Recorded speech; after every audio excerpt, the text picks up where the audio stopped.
नमस्कार प्यारे भाइयों, निमी टेक्निकल क्लासेस की ओर से आप सभी को प्यार भरा नमस्कार। निमी टेक्निकल क्लासेस आईटीआई से संबंधित सभी कॉम्पिटेटिव एग्जाम की तैयारी कराता है, जैसे इसरो, डीआरडीओ, यूपीपीजीसीएल, यूपीपीसीएल, टीजी2, एमपीईबी, इन सभी की तैयारी कराता है। तो आप सभी लोग जल्दी से कनेक्ट हो जाइए और फिर हम अपने इस सेशन को आगे बढ़ाते हैं। एक बार फिर से सिंगरौली की धरती से ठंडी हवाओं के साथ निमी टेक्निकल क्लासेस की ओर से आप सभी का हार्दिक स्वागत है। हम कर रहे हैं एनसीएल के क्वेश्चन को सॉल्व, जो एनसीएल के लिए 100+ मोस्ट इम्पोर्टेंट क्वेश्चन हैं, उन्हें हम सॉल्व कर रहे हैं। तो सभी विद्यार्थी कनेक्ट हो जाइए और साथ ही साथ वीडियो को शेयर भी कर दीजिए, फिर क्वेश्चन को सॉल्व करेंगे और आप सभी क्वेश्चन का जवाब दीजिए। और जितने भी विद्यार्थी कनेक्ट हो चुके हैं वो सभी वीडियो को एक बार लाइक कर दें और फिर एक बार शेयर कर दें। इसके बाद हम अपने इस सीरीज़ को आगे बढ़ाते हैं।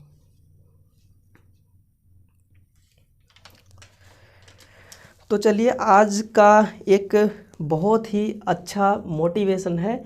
इस मोटिवेशन के साथ हम फिर अपने इस सीरीज़ को आगे बढ़ाएंगे। तो आज का मोटिवेशन रहने वाला है, मंजिल यूं ही नहीं मिलती राही को, मंजिल यूं ही नहीं मिलती राही को, जुनून सा दिल में जगाना पड़ता है। पूछा चिड़िया से कि घोंसला कैसे बनता है, वो बोली तिनका तिनका उठाना पड़ता है, तिनका तिनका उठाना पड़ता है। जब आप हर एक क्वेश्चन को बड़े ध्यानपूर्वक, बड़े ही अच्छे तरीके से उसको पढ़ेंगे, देखेंगे और वहाँ से जानकारी हासिल करेंगे, तब आप किसी एग्ज़ाम को क्वालिफाइड कर पाएंगे। ठीक है, एग्ज़ाम को क्वालिफाइड करने के लिए, उसको क्रैक करने के लिए हमें एक एक नंबर को इकट्ठा करना पड़ता है, एक एक नंबर को जुटाना पड़ता है, तब जाके हमारी मेरिट लिस्ट में नाम आती है। तो बस तिनका नॉलेज को उठाइए और फिर अपने सपनों को पूरा कीजिए। चलिए, अब हम क्वेश्चनों को सॉल्व करेंगे। आज का सबसे फर्स्ट क्वेश्चन रहने वाला है 61 का। क्वेश्चन का बोल है, डीसी मशीनों की गति मापने हेतु निम्न में से किसका प्रयोग किया जाता है? बताइए।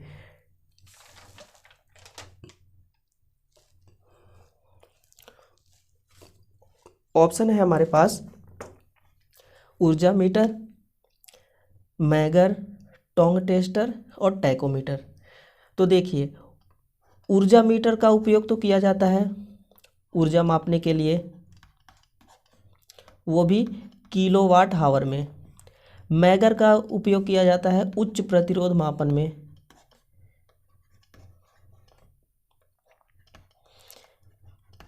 टोंग टेस्टर का उपयोग किया जाता है बिना लाइन में, बिना किसी रुकावट के धारा का मापन करने के लिए, धारा का मापन करने के लिए। और यह केवल एसी में काम आता है, केवल एसी धारा को ही माप सकता है टोंग टेस्टर। टैकोमीटर, हाँ, ये टैकोमीटर, मान लीजिए कि कोई एक डीसी मशीन है, डीसी मशीन का जो रोटर होता है वो घूम रहा है, उसका शाफ्ट, वो शाफ्ट 1 मिनट में कितनी चक्कर काट रहा है, कितनी गति के साथ घूम रहा है, उस गति को मापने के लिए हम टैकोमीटर का उपयोग करेंगे। देखिए, टैकोमीटर होता है 2 प्रकार का, एक एनालॉग, एक होता है डिजिटल। तो एनालॉग जो टैकोमीटर होता है, उस एनालॉग टैकोमीटर का एक नोब बढ़ा होता है, उस नोब को मोटर के शाफ्ट से उसको कनेक्ट करते हैं, फिर वो गति को माप लेता है। और किस में मापता है? ये आरपीएम में मापता है। तो मोटर की गति मापने के लिए टैकोमीटर का प्रयोग करते हैं। बिल्कुल सही जवाब आपका होगा, करेक्ट आंसर 61 का ऑप्शन नंबर डी होगा। चलिए, अब आगे बढ़ते हैं। 62 नंबर का सवाल, बताइए आप इसको कि इसका डीसी की श्रेणी मशीन में क्षेत्र कुंडलन बनी होती है, यानी कि डीसी की सीरीज मोटर है, उसमें फील्ड वाइंडिंग कैसी होती है? मोटे तार अधिक टर्न, मोटे तार कम टर्न, पतले तार अधिक टर्न, पतले तार कम टर्न। कितना सीरीज से दिया हुआ है, बहुत अच्छा है। मोटा तार कम टर्न, देखिए इसका एक सीरीज चलता है कि यदि तार मोटा है, यदि मोटा तार है तो टर्न होगा कम, और यदि पतला तार है, तार होगा पतला तो इसमें टर्न होगा अधिक। ये एक सीरीज चलता है, आप इसको ध्यान में रख लीजिए, ठीक है। तो ये मोटा तार कम टर्न, ये तो सीरीज वाइंडिंग के लिए होता है, सीरीज फील्ड वाइंडिंग के लिए। और पतला तार अधिक टर्न, ये शंट फील्ड वाइंडिंग के लिए होता है, शंट फील्ड वाइंडिंग। तो हमसे क्या पूछा है, डीसी सीरीज मोटर की फील्ड वाइंडिंग, ठीक है। एक होता है सीरीज फील्ड वाइंडिंग, एक होता है शंट फील्ड वाइंडिंग। तो डीसी मोटर में हमेशा सीरीज फील्ड वाइंडिंग काम में लेते हैं, और सीरीज फील्ड वाइंडिंग होता है मोटा तार अधिक, मोटा तार कम टर्न, मोटे तार कम टर्न। ऑप्शन नंबर बी सही होगा, ए होगा गलत। यदि हमसे शंट मोटर का पूछता तो हम ऑप्शन करते हैं कि पतले तार अधिक टर्न का, लेकिन हमसे पूछा है डीसी मशीन की श्रेणी मोटर के बारे में, तो ऑप्शन नंबर बी हमारा बिल्कुल यहाँ पे सही रहने वाला है। तो चलिए अब हम नेक्स्ट क्वेश्चन की तरफ आगे बढ़ते हैं। क्वेश्चन है हमारा, डीसी मशीनों में रोटर कोर के लेमिनेशन की मोटाई लगभग कितनी होती है। रोटर कोर, अच्छा, देखिए आप जब ऐसे क्वेश्चनों को सॉल्व करते हैं ना, तो आप क्वेश्चनों के लेवल को समझ पाते हैं, ठीक है। अब देखिए यहाँ पे लिखा हुआ है हमारा कि रोटर कोर, ये डीसी मशीन में जो आर्मेचर होता है, इस आर्मेचर को रोटर पढ़ा जाता है। यहाँ आर्मेचर को क्या पढ़ा जाता है, रोटर। डीसी मशीन में आर्मेचर को ही रोटर पढ़ा जाता है। तो ये आर्मेचर कोर हो गया, आपको भ्रमित करने के लिए रोटर कोर दिया हुआ है। इसकी लेमिनेशन की मोटाई कितनी होती है, तो लेमिनेशन की मोटाई 0.35 mm से 0.5 mm होता है। यदि आपसे पूछता है कि सिलिकॉन की जो पत्ती होती है उसकी मोटाई कितनी होती है, तो भी आप यही करते 0.35 mm से 0.5 mm, ठीक है। चलिए हर एक क्वेश्चन को बड़े ही ध्यानपूर्वक से देखिए और उसको पहले आप समझिए, समझने के बाद उसका जवाब दीजिए। आंसर आपको गलत हो ही नहीं सकता, ठीक है। चलिए करेक्ट। डीसी मशीन के आर्मेचर एमएमएफ यानी कि मैग्नेटो मोटिव फोर्स तरंग रूप के रूप में अनुमानित किया जाता है। तरंग रूप यानी कि वेव फॉर्म के रूप में डीसी मशीन का जो आर्मेचर एमएमएफ होता है, चुंबकीय वाहक बल, उसका वेव फॉर्म कैसा होता है। अब एसी का वेव फॉर्म सबको पता है, साइनोसॉइडल होता है। उसी तरह डीसी मशीन का आर्मेचर एमएमएफ का वेव फॉर्म कैसा होता है।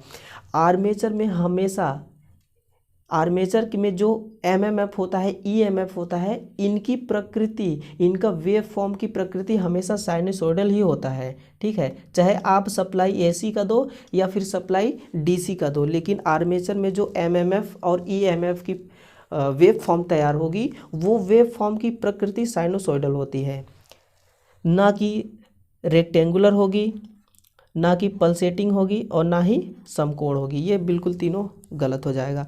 तो इसका करेक्ट आंसर हो जाएगा आपका ऑप्शन नंबर ए, जो कि बहुत ही अच्छा है।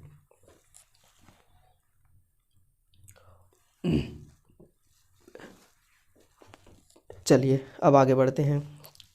65 नंबर का क्वेश्चन आपके सामने आ गया है, जो कि बहुत ही अच्छा क्वेश्चन है। आप इसको ध्यान से पढ़िए और इसका जवाब दीजिए।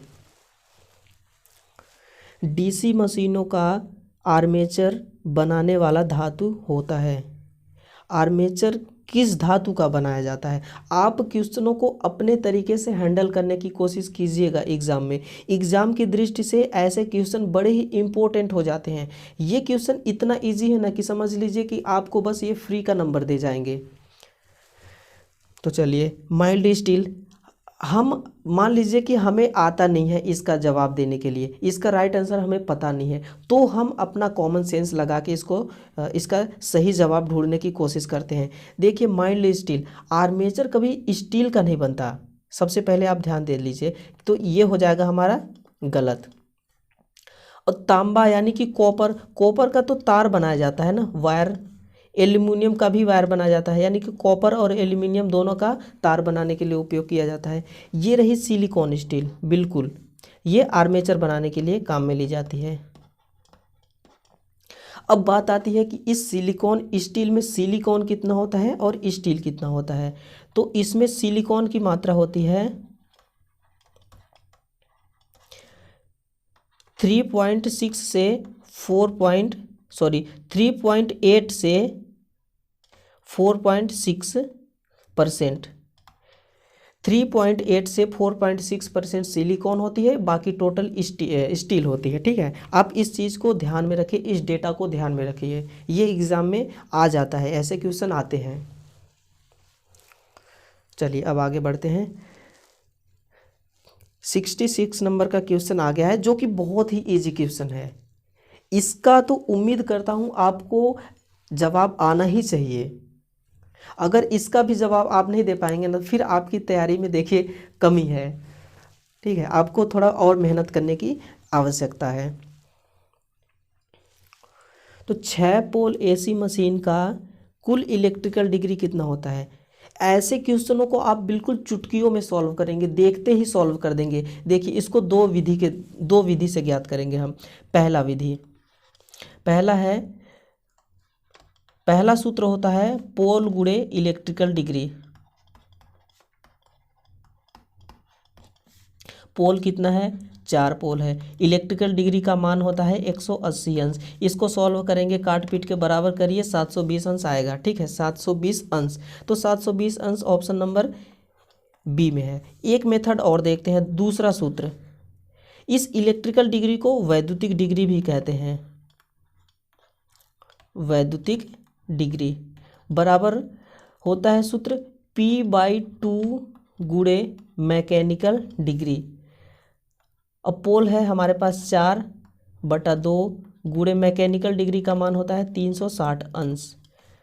अब इसको काटेंगे तो ये 2 से, अब बाकी इसको काटिए पीटिए आप, 720 आंसर आएगा। यानी कि चाहे आप इस मेथड को लागू करिए, चाहे इस मेथड को लागू करिए, दोनों मेथड के द्वारा जो हमारा आंसर आ रहा है वो 720 ही आ रहा है। ठीक है, यानी कि हम इसमें से जो आपको इजी लगे ना, आप उसी फार्मूला को ध्यान में रख लीजिए, बस और कुछ नहीं करना।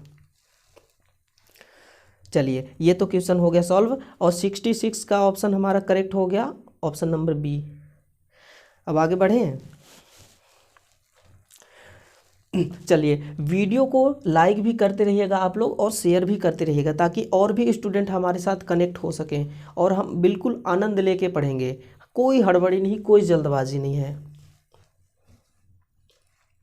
चलिए अब आगे बढ़ते हैं। ये रहा अगला क्वेश्चन 67। डीसी मशीनों का ब्रुश बना होता है। हम मान लेते हैं कि हमें इसका जवाब नहीं आता, तो एग्ज़ाम में इसको सॉल्व करने का एक तरीका बताता हूं मैं आपको। ये जो 4 ऑप्शन दिए हुए हैं, इन ऑप्शनों में से कौन कौन से ऑप्शन का जवाब आपको पता है। कहने का मतलब जैसे नाइक्रोम, इसका प्रयोग कहाँ किया जाता है? तो हीटिंग एलिमेंट बनाने के लिए, हीटिंग एलिमेंट बनाने के लिए इसका प्रयोग किया जाता है। हार्ड कॉपर कम्यूटेटर बनाने के लिए, कार्बन इसका प्रयोग किया जाता है ब्रूस बनाने के लिए। एल्यूमिनियम का तो वायर बनाने के लिए काम में किया जाता है, यानी कि वाइंडिंग के लिए भी इसका काम में लिया जाता है।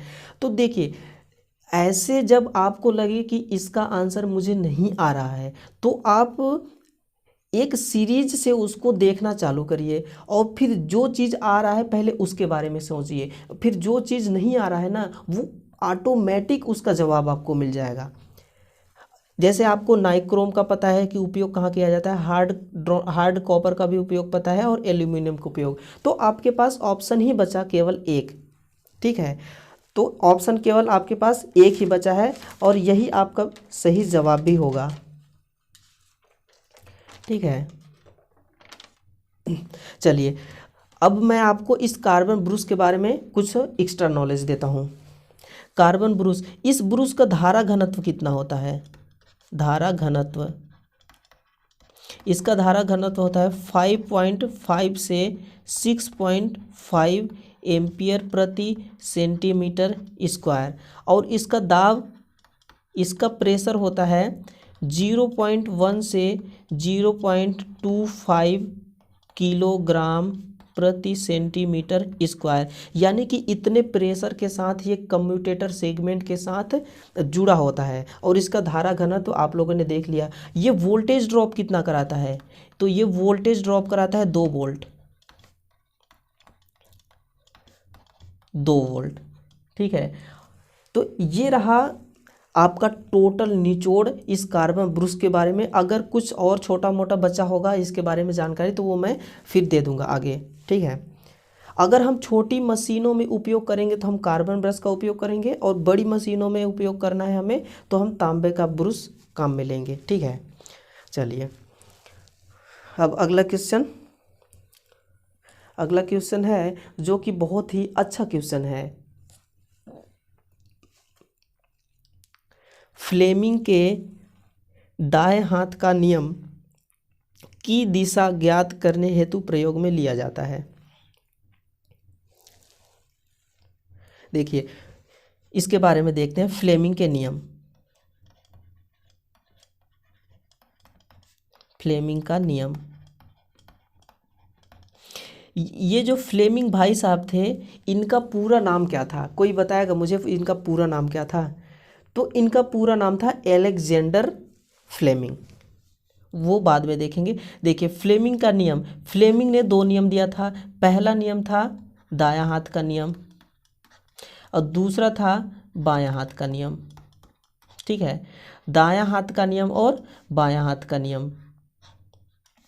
दायां हाथ का नियम कहाँ लागू होता है? ये जनरेटर में लागू होता है, और बायां हाथ का नियम मोटर में लागू होता है। दायां हाथ का नियम यानी कि फ्लेमिंग का राइट हैंड रूल क्या ज्ञात करने के लिए प्रयोग किया जाता है? तो ये प्रेरित ईएमएफ ज्ञात करने के लिए, प्रेरित ईएमएफ की दिशा ज्ञात करने के लिए, ज्ञात करने हेतु। और फ्लेमिंग का बायां हाथ का नियम मोटर में चालक के घूमने की दिशा ज्ञात करने के लिए प्रयोग किया जाता है। चालक के घूमने की दिशा कि हमारा चालक किस दिशा में घूम रहा है, क्लॉकवाइज घूम रहा है या फिर एंटी क्लॉकवाइज घूम रहा है। तो ये फ्लेमिंग का 2 नियम था। अब आप यहाँ से देख लीजिए, पहला ऑप्शन दे रखा है प्रेरित ईएमएफ की दिशा, जो कि पहला ही ऑप्शन हमारा सही है। यदि हमसे पूछा होता कि फ्लेमिंग का बायां हाथ का नियम किस दिशा को ज्ञात करने के लिए प्रयोग किया जाता है, तब हम उस कंडीशन में ऑप्शन करते बी नंबर सही।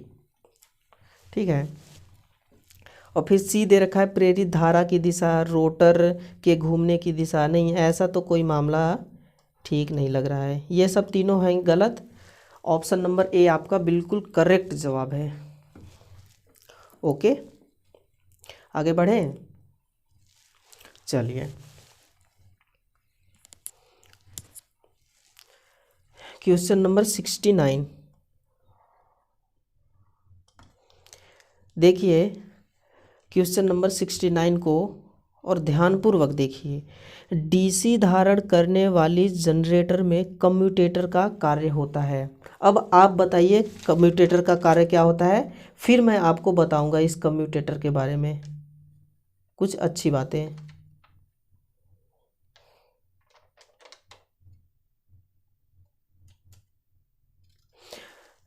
ऑप्शन नंबर दे रखा है ए, दक्षता बढ़ाना, धारा इकट्ठा करना, आर्मेचर में एसी को डीसी में परिवर्तित करना। उपरोक्त सभी हमें नहीं आता, अभी हम कम्यूटेटर के बारे में सबसे पहले जानेंगे। ठीक है, तो कम्यूटेटर बनता किसका है? कम्यूटेटर, अब बात आती है कम्यूटेटर की, तो कम्यूटेटर के बारे में जान ही लेते हैं।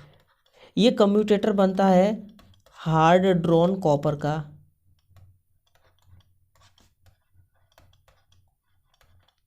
हार्ड ड्रॉन कॉपर की बनाई जाती है।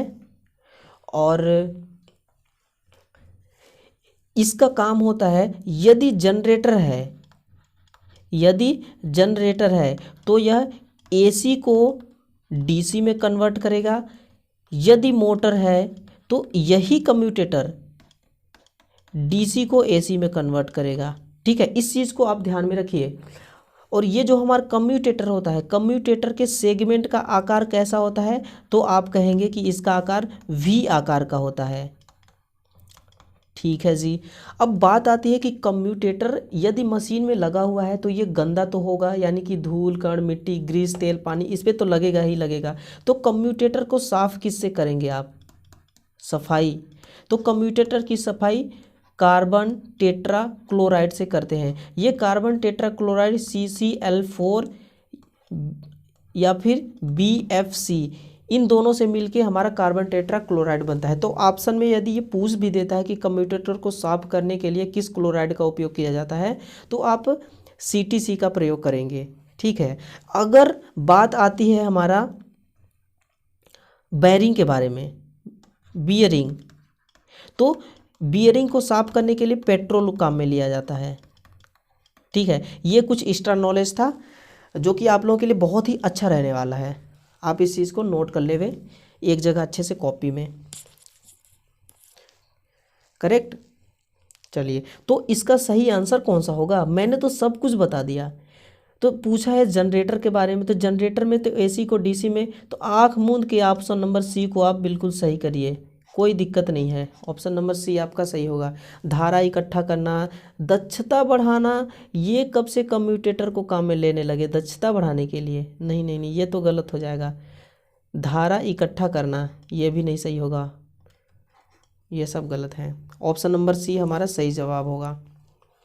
चलिए नेक्स्ट क्वेश्चन 70। डीसी जनरेटर में पोल शू लगाने का उद्देश्य क्या है? वाह वाह, क्या क्वेश्चन है।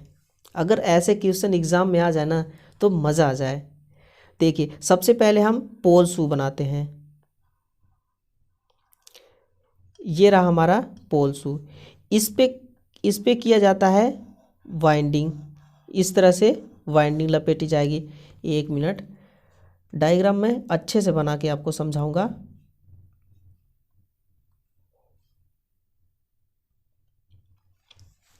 ठीक है, चलिए।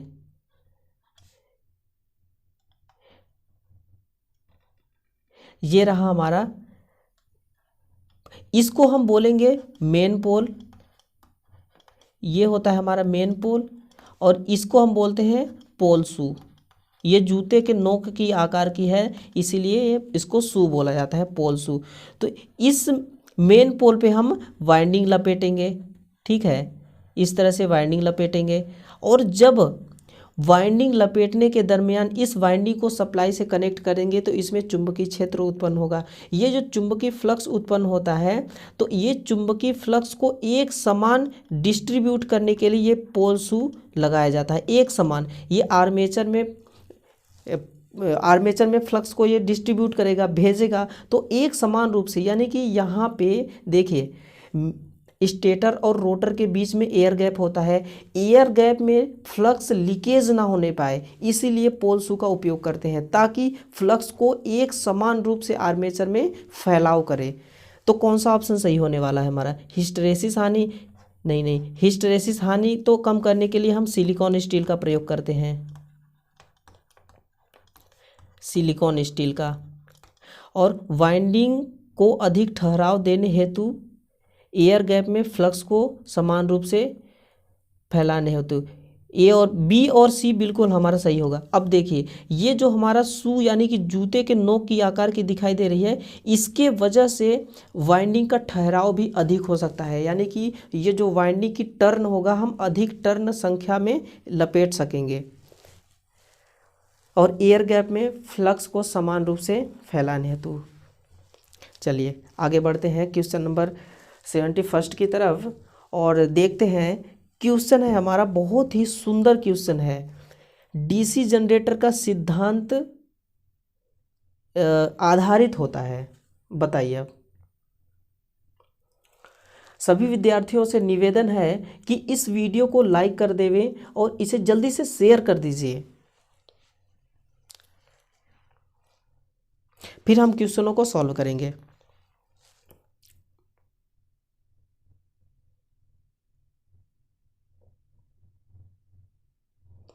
चलिए, डीसी जनरेटर का सिद्धांत किस पर आधारित होता है? लेंज का नियम, फैराडे का इलेक्ट्रोलाइसिस नियम, विद्युत चुंबकीय प्रेरण का नियम, पारस्परिक नियम। हम तो सीरियलिटी से देखते आ रहे हैं और हम हर एक क्वेश्चन का जवाब ढूंढ के ही मानेंगे। लेंज का नियम कहाँ ज्ञात किया जाता है? लेंज का नियम क्या होता है कि जो जिसके कारण उत्पन्न होता है तो उत्पन्न होने कारण का ही विरोध करता है। और लेंज का नियम का उपयोग वहाँ पर किया जाता है जैसे कि कोई चुंबकीय क्षेत्र में कोई डिस्क घूम रहा है, उस घूमती हुई डिस्क के कारण उत्पन्न भंवर धारा की दिशा ज्ञात करने के लिए हम लेंज का नियम काम में लेते हैं। करेक्ट। और बैटरी का इलेक्ट्रोलाइसिस नियम, फैराडे का इलेक्ट्रोलाइसिस नियम, ये तो सेल में काम लिया जाता है, सेल प्लस बैटरी में।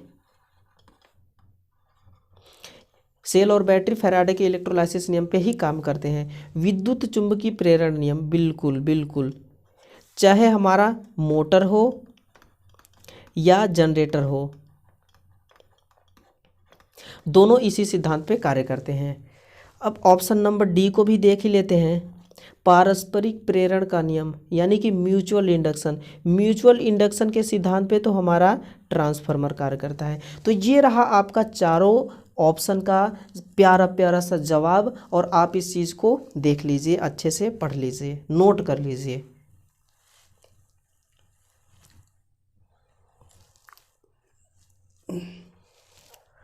तो चलिए भाइयों, मज़ा आ रहा है ना क्वेश्चनों को सॉल्व करने के लिए? यहाँ आप क्वेश्चनों को सॉल्व करेंगे ना, आपकी एक्यूरेसी इम्प्रूव होगी।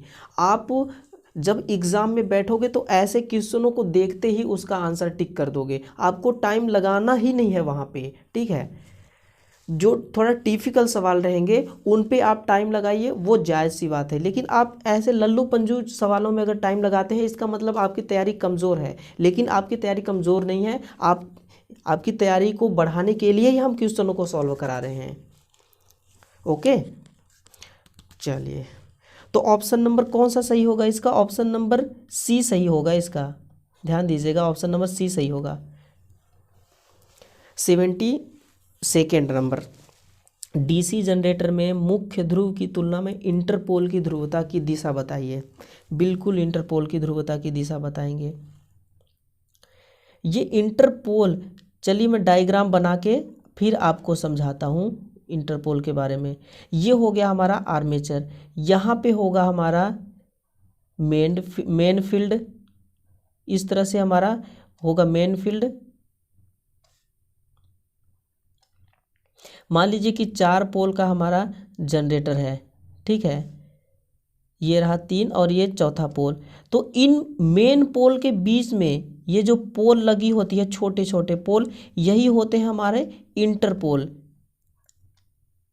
ओके, जितने मेन पोल की संख्या होगी उतना ही इंटरपोल की भी संख्या होगी, इंटरपोल और मेन पोल की संख्या बराबर होगी। तो ये पूछ रहा है हमसे कि मेन पोल की तुलना में इंटरपोल की ध्रुवता किधर होगी? यदि जनरेटर है तो आगे आने वाले पोल के दिशा में, आगे आने वाले पोल की दिशा की ओर, पोल की दिशा के समान। और यदि मोटर है तो मोटर में हो जाएगा पीछे आने वाले दिशा के समान, पीछे आने वाले पोल की दिशा के समान। तो आप लोग यहाँ से देख लीजिए। अब तो हमें केवल जवाब ढूंढना है, सही उत्तर। तो सही उत्तर तो इसका हो जाएगा, देखिए ऑप्शन नंबर ए। यदि आपसे पूछा होता मोटर के बारे में तो ऑप्शन नंबर सी हो जाता, बी हो जाता सही। अब हम कुछ इसका एक्स्ट्रा नॉलेज भी लेते हैं, ठीक है। तो एक्स्ट्रा नॉलेज मैं आपको देने वाला हूँ। और एक्स्ट्रा नॉलेज क्या है? देखिए, ये जो हमारा इंटरपोल होता है, इंटरपोल का काम किस लिए लिया जाता है? इस पार्किंग को समाप्त करने के लिए, इस पार्किंग को समाप्त करने हेतु।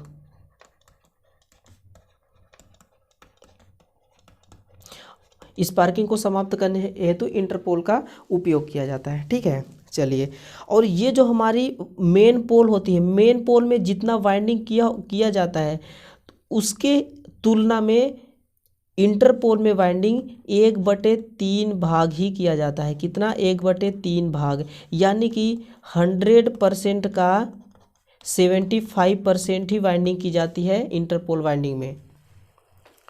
चलिए, ये सब क्वेश्चन आते हैं आपको, आपके सामने ऐसे ऐसे सभी क्वेश्चन आएंगे, बस आप पेशेंस बनाए रखिए और इस निमी टेक्निक चैनल को आप सब्सक्राइब कर लीजिए, क्योंकि जैसे ही ये हमारा एनसीएल का एग्ज़ाम कंडक्ट हो जाता है, एग्ज़ाम क्लियर होने के बाद ही हम यूपीपीसीएल की तैयारी करना शुरू कराएंगे। ठीक है, फिर उसके लिए हम क्वेश्चनों को सॉल्व कराएंगे। जब तक एग्ज़ाम नहीं हो पाएगा तब तक हम उसकी क्वेश्चनों को सॉल्व करेंगे। चलिए, तो ऑप्शन नंबर ए हमारा सही हो गया बिल्कुल। 73 नंबर का क्वेश्चन, ऑटोमोबाइल में लगी बैटरी को आवेशित करने के लिए किस जनरेटर का उपयोग किया जाता है? आपको बताना है कि ऑटोमोबाइल यानी कि गाड़ियों में, जो कंपनी गाड़ियाँ बनाती है ना, 4 व्हीलर 2 व्हीलर, उनको हम ऑटोमोबाइल कहते हैं। तो ऑटोमोबाइल में लगी बैटरी को आवेशित करने के लिए, मान लीजिए आपके पास एक कोई बढ़िया सा कार है, उसमें एक बैटरी लगी है, उसको हमें चार्ज करना है। तो चार्ज करने के लिए किस जनरेटर का उपयोग करेंगे? तो आप कहेंगे कि हम तो यहाँ शंट जनरेटर को ही काम में लेंगे। तो शंट जनरेटर का काम बैटरी चार्जिंग में, और बैटरी चार्जिंग के अलावा इसका उपयोग इलेक्ट्रोप्लेटिंग में भी किया जाता है। इलेक्ट्रोप्लेटिंग में सीरीज जनरेटर, तो सीरीज जनरेटर का उपयोग किया जाता है डीसी पारेषण लाइन में। डीसी पारेषण लाइन में ब्रूस्टर के रूप में, किस रूप में? ब्रूस्टर के रूप में। Long shunt generator, short shunt generator, इनका तो कोई गेम ही नहीं है यहाँ पे। ठीक है, हमारा ऑप्शन नंबर ए ही सही होगा। आप इसी को सही मानिए, ऑप्शन नंबर ए को। तो 73 नंबर क्वेश्चन का option number A shunt generator को काम में लेंगे हम बैटरी को चार्ज करने में, यदि हमें हमारे कार की बैटरी डिस्चार्ज हो गई हो तो। और बैटरी को चार्ज करने की बहुत सारी विधियां, बहुत सारे मेथड होते हैं, वो हम फिर देखेंगे जब बैटरी का यूनिट आएगा वहाँ पे। चलिए, अब आगे बढ़ते हैं। क्वेश्चन नंबर 74, इसको ध्यान से देखिए आप।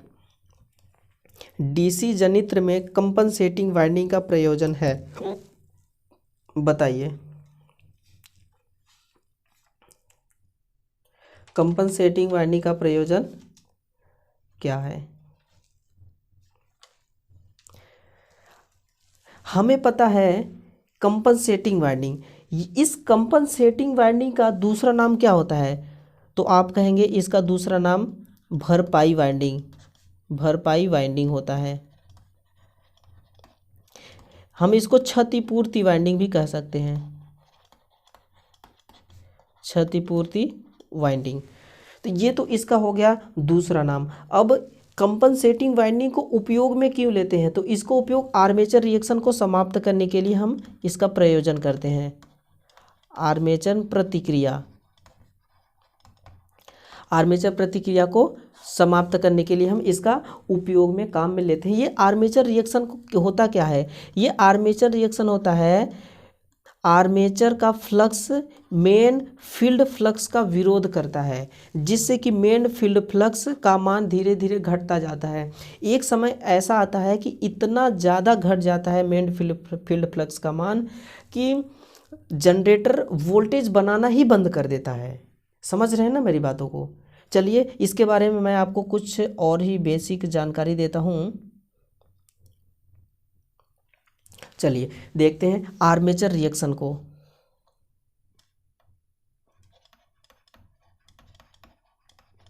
आर्मेचर रिएक्शन, ये जनरेटर में आर्मेचर रिएक्शन दो प्रकार का होता है। पहला होता है प्रतिचुंबकन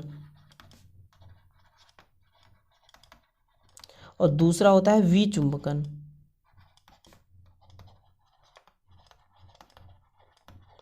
प्रतिचुंबकन प्रभाव कब आता है? तो आप कहेंगे कि ये फील्ड पोल संतृप्त होने से पहले, फील्ड पोल संतृप्त होने से पहले, और ये विचुंबकन प्रभाव आता है फील्ड पोल संतृप्त होने के बाद। ठीक है, ये फील्ड पोल संतृप्त होने के बाद आता है। और इस प्रतिचुंबकन आर्मेचर रिएक्शन के प्रभाव को समाप्त करने के लिए हम काम में लेते हैं उच्च प्रतिरोध वाला कार्बन ब्रूस, और विचुंबकन प्रभाव को समाप्त करने के लिए हम कंपनसेटिंग वाइंडिंग का प्रयोग करते हैं, कंपनसेटिंग वाइंडिंग। अगर मोटर अगर जनरेटर हमारी छोटी है तो हम वहाँ पे मेन फील्ड वाइंडिंग में नंबर ऑफ टर्न्स की संख्या को बढ़ाकर हम विचुंबकन प्रभाव को समाप्त कर सकते हैं। लेकिन यदि जनरेटर बड़ा है तो हमें कंपनसेटिंग वाइंडिंग का प्रयोग करना पड़ेगा। तो ऑप्शन नंबर कौन सा सही माना जाएगा? आर्मेचर एमएमएफ को न्यूट्रलाइज करना। नहीं, आर्मेचर एमएमएफ को क्यों न्यूट्रलाइज करेगा? ये फ्लक्स को ये थोड़ी कम करेगा आर्मेचर रिएक्शन। यदि आर्मेचर रिएक्शन का परिभाषा पूछता तब हम कह सकते थे मेन फील्ड फ्लक्स को कम करना। प्रतिचुंबकन, बिल्कुल प्रतिचुंबकन, ये प्रतिचुंबकन प्रभाव और क्रॉस मैग्नेटिक प्रभाव ये तो दोनों एक ही है।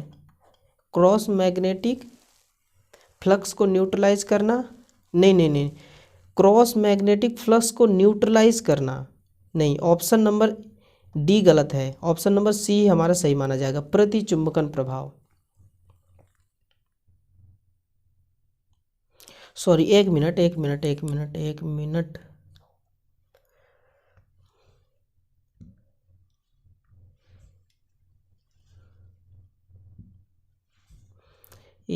आप रुकना, मैं इसको अभी तुरंत कंफर्म करके आपको बता रहा हूँ।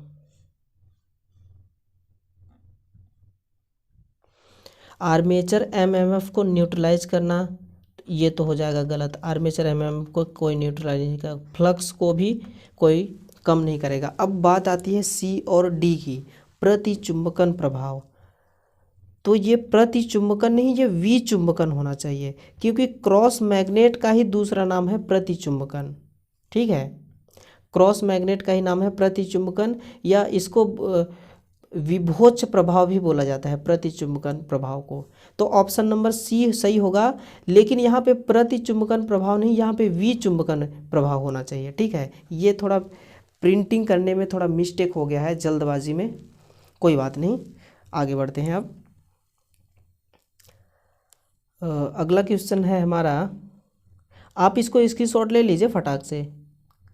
चलिए लीजिए, ये रहा आपके सामने आ गया 75 क्वेश्चन। आर्क वेल्डिंग प्रयोजन हेतु किस प्रकार की जनरेटर का प्रयोग करना है?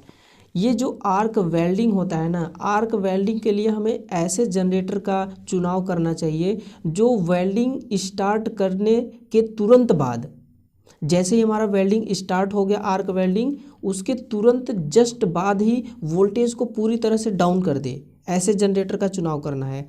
तो ऐसे जनरेटर का स्वभाव क्या होना चाहिए? ऐसे जनरेटर का स्वभाव होना चाहिए कि इसमें जो मेन फील्ड फ्लक्स होता है वह आर्मेचर फ्लक्स, सॉरी ये मेन फील्ड फ्लक्स नहीं, आप इसको कट करिए, यहाँ पे लिखता हूँ मैं। इसमें जो सीरीज फ्लक्स होता है, कौन सा फ्लक्स? सीरीज का और शंट का फ्लक्स, ये दोनों विरोधी प्रभाव का हो, ऐसे जनरेटर का हमें चुनाव करना है जो वोल्टेज को अचानक से डाउन कर दे। और अचानक से डाउन करने वाली जनरेटर का प्रकृति कैसा होता है? उसका प्रकृति होता है कि सीरीज फील्ड का फ्लक्स और शंट फील्ड का फ्लक्स आपस में विरोधी स्वभाव वाला होना चाहिए। ठीक है, तो ऐसा डिफरेंशियल कंपाउंड जनरेटर में ही होता है। बाकी तो अब आप ऑप्शन के हिसाब से भी इसका जवाब दे सकते हैं कि शंट जनरेटर का उपयोग तो किया जाता है बैटरी चार्ज करने के लिए, और इलेक्ट्रोप्लेटिंग के लिए। सीरीज का तो ब्रूस्टर के रूप में प्रयोग करते हैं। और कंपाउंड जनरेटर, ये तो हमें पूरी तरह से डिफाइन ही नहीं किया हुआ है कि लॉन्ग शंट है, शॉर्ट शंट है, कम्युलेटेड है कि कौन सा जनरेटर है, ये तो हमें डिफाइन ही नहीं किया हुआ है, तो इसको तो हम वैसे भी नहीं मानेंगे। ऑप्शन नंबर बी हमारा बिल्कुल करेक्ट जवाब होगा। चलिए अगला क्वेश्चन 67 नंबर का क्वेश्चन है, डीसी मोटर का बैक ईएमएफ किस पहलू पर निर्भर करता है। हमें तो पता है बैक ईएमएफ का सूत्र phi ZNP divided by 6A। चाहे मोटर का बैक ईएमएफ पूछे चाहे जनरेटर का बैक ईएमएफ पूछे, दोनों का फार्मूला रहने वाला है सेम। तो देखिए ये फील्ड फ्लक्स पे भी डिपेंड करता है, आर्मेचर चालकों की संख्या पे भी डिपेंड करता है, नंबर ऑफ टर्न पे भी डिपेंड करता है और पोल पे भी डिपेंड करता है। तो देखिए फ्लक्स प्रति पोल, बिल्कुल फ्लक्स प्रति पोल पे डिपेंड करता है। आर्मेचर चालकों, ये जेड है, ये आर्मेचर चालक को ही बता रहा है। पोल की संख्या पी से पोल की संख्या, इनमें से सभी इसका सही जवाब होगा। ये बहुत इजी क्वेश्चन है भाइयों, बहुत ही इजी क्वेश्चन है, देखते ही आप इसका टिक मार्क कर सकते हैं। इसमें कोई ऐसा साइंटिफिक फॉर्मूला लगाना ही नहीं है आपको। करेक्ट। चले हम नेक्स्ट क्वेश्चन की तरफ। तो चलिए 77। अब बहुत ही कम क्वेश्चन बचा हुआ है क्योंकि आज 20 क्वेश्चन ही लिया हूँ मैं, बहुत ज़्यादा लंबा वीडियो हो जाता है, इस वजह से 20-20 क्वेश्चनों का सीरीज ही चलाएंगे अपन लोग। ओके 77 7 आप बोलिए या फिर 77, दोनों एक ही बात है। वान डी ग्राफ जनरेटर किस सिद्धांत पर कार्य करता है। उष्मी सिद्धांत, इस पे तो हीटर काम करता है आपका, और ये हीटिंग सिद्धांत, ये भी हीटर ही इस सिद्धांत पे काम करता है, और बल्ब लैंप। इलेक्ट्रोकेमिकल सिद्धांत पे तो कार्य करता है सेल प्लस बैटरी। अब हमारे पास ऑप्शन ही एक बचा है तो हम इसी को सही मानेंगे ना, बट मैं इसके बारे में आपको कुछ और बताने वाला हूँ। इलेक्ट्रोस्टैटिक सिद्धांत, ये जो वान डी ग्राफ जनरेटर होता है ना, ये Van de Graaff generator 10 lakh voltage generate करने के लिए उपयोग किया जाता है। यानी कि 10 लाख की वोल्टेज जहां हमें जनरेट करना है वहां पे हम वान डी ग्राफ जनरेटर का उपयोग करेंगे। उच्च विभव उत्पन्न करने हेतु वान डी ग्राफ जनरेटर को काम में लेंगे। और ये सिद्धांत, इसका इलेक्ट्रोस्टैटिक सिद्धांत पे काम करते हैं। ये जो इलेक्ट्रोस्टैटिक सिद्धांत होता है, ये उच्च शक्ति वाले इलेक्ट्रोस्टैटिक सिद्धांत जो होता है, ये उच्च शक्ति वाले यानी कि अधिक पावर वाले, अधिक क्षमता वाले जगहों पे इसका उपयोग में लिया जाता है, यंत्रों में आप कह सकते हैं। जैसे कि एक होता है मैग्नेट्रॉन। मैग्नेट्रॉन क्या करता है, उच्च शक्ति वाली सूक्ष्म तरंगों को उत्पन्न करता है, और ये करता है मैग्नेट्रॉन। मैग्नेट्रॉन भी इलेक्ट्रोस्टैटिक सिद्धांत पे ही कार्य करता है। और दूसरा होता है वोल्ट मीटर। ये जो एसी की पारेषण लाइन होती है ना, हाई वोल्टेज वाली, इस हाई वोल्टेज की वोल्टता को मापन के लिए जिस वोल्ट मीटर का प्रयोग किया जाता है, वो वोल्ट मीटर भी इलेक्ट्रोस्टैटिक सिद्धांत पे ही काम करता है, और वान डी ग्राफ हमारा काम कर ही रहा है। ओके, तो चलिए अगला क्वेश्चन है, डीसी मोटर में चालक के घूमने की दिशा किस नियम द्वारा निर्धारित की जा सकती है। ये तो हमने अभी देखा ना, डीसी मोटर है तो फ्लेमिंग का बायां हाथ नियम हो जाएगा, जनरेटर होता तो फ्लेमिंग का दायां हाथ नियम। एम्पियर का नियम किया जाता है ओवरहेड लाइन में,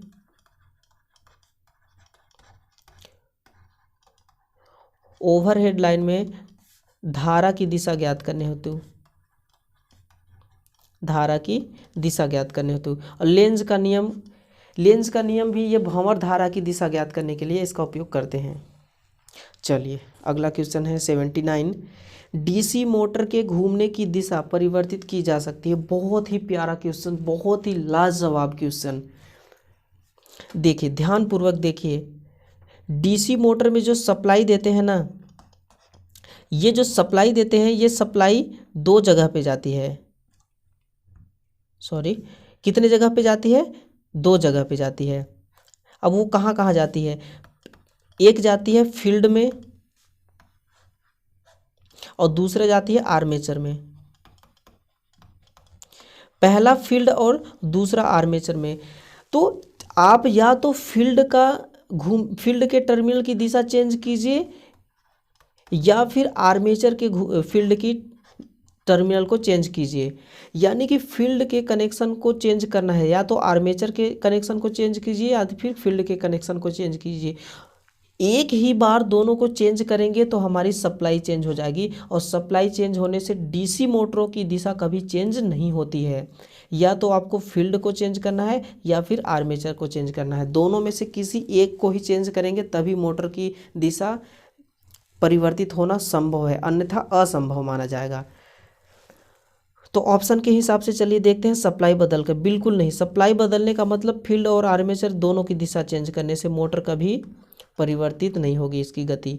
प्रत्येक आर्मेचर में, फील्ड में प्रत्यावर्ती, आर्मेचर में और फील्ड में किसी भी एक से जुड़े संयोजन बदलकर, बिल्कुल सही है। ऐसे अब जो हमारा सही आंसर मिल गया तो बाकियों को हम देखने की ज़रूरत क्या है, हमारे पास इतना टाइम कहाँ होता है एग्ज़ाम में कि हम राइट आंसर मिल जाए फिर भी हम बचे हुए ऑप्शनों को देखें। तो ये रहा आज का सबसे अंतिम सवाल, और इसका जवाब आप सब लोगों को आना चाहिए, सब लोग दीजिए, कमेंट कीजिए जवाब। डीसी जनरेटर में इंटरपोल फील्ड कॉइल के साथ जुड़ा होता है, बताइए। फील्ड कॉइल के साथ जुड़ा होता है, कैसे जुड़ा होता है यही चीज़ आपको बताना है। आर्मेचर वाइंडिंग के साथ श्रेणी क्रम में, या फिर लोड के साथ श्रेणी क्रम में, या फिर लोड के समांतर में, फील्ड के साथ समांतर में, कैसे जुड़ा होता है इंटरपोल। चलिए, ये इंटरपोल का काम क्या होता है। इंटरपोल का काम होता है स्पार्किंग कम करना, स्पार्किंग समाप्त करना। अब स्पार्किंग क्या होता है, स्पार्किंग किसको कहते हैं।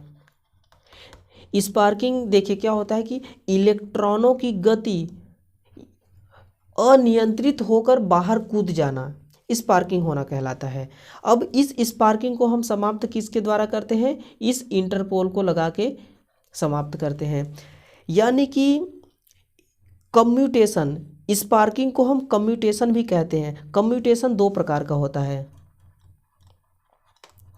कम्यूटेशन, ये जो कम्यूटेशन वर्ड है ये दो प्रकार का होता है। एक होता है रफ कम्यूटेशन और दूसरा होता है स्मूथ कम्यूटेशन। हमसे पूछा है कि इंटरपोल जो होता है वो इंटरपोल फील्ड कॉइल के साथ कैसे जुड़ा होता है।